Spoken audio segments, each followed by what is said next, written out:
વડોદરા શહેરમાં અકસ્માતોના બનાવો સતત વધી રહ્યા છે.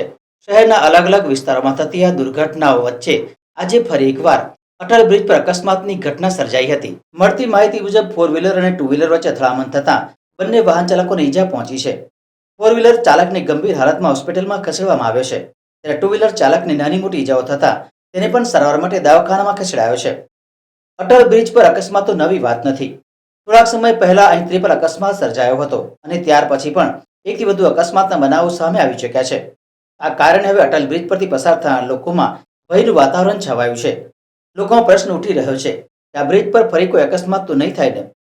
સ્થાનિક લોકોનો આક્ષેપ છે કે તંત્ર વડોદરામાં ટ્રાફિકની સમસ્યા દૂર કરવા માટે અનેક બ્રિજ અને રોડ પ્રોજેક્ટ શરૂ કરે છે, પરંતુ અટલ બ્રિજ લોકો માટે સહુલિયત કરતાં વધુ જોખમી બની રહ્યો છે.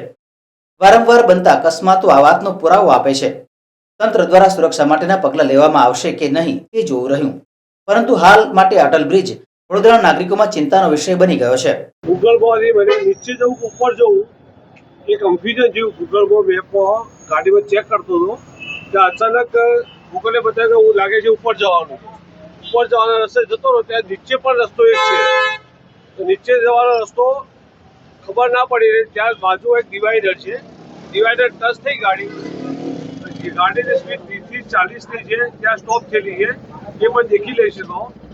બીજી વસ્તુ કે ભાઈ કન્ફ્યુઝન હોય તો મેડિકલ કરાવવાની છૂટ છે. હું નો ડ્રિંક છું, કોઈ વસ્તુ એવું છે નહીં. અને અહીંયા પણ અગાઉ પણ લોકોએ કીધું કે એક્સિડન્ટ થયેલા છે. એક ડિવાઈડર એવું છે જે નીચે પણ રસ્તો બતાવે છે, બાજુમાં બતાવે છે, વચ્ચે ઓવરબ્રિજ છે. તમે ક્યાંથી આવેલા? અમદાવાદ. તો ક્યાં જઈ રહ્યા? હું મારા ફ્રેન્ડના ત્યાંથી જઈને અત્યારે પાછો અમદાવાદ જવાનો હતો. તો આ જે પબ્લિક કહે છે કે તમે ડ્રિંક કરેલા હતા, તો અત્યારે હાલ બધાને હું જાહેરમાં કહું છું કે ઓન ધ સ્પોટ હજી 10-15 મિનિટ કેટલી એટલો ટાઈમ થયો છે ને, તો મારું મેડિકલ ચેકઅપ કરાવી શકો છો બધા. શું નામ તમારું? અહીંયા મેડિકલ ટીમ બોલાવી દો. સ્થળ છોડી નથી મેં, મેડિકલ કરાવી દો. વ્યવસાય શું છે? હું ગવર્મેન્ટ જોબ છે.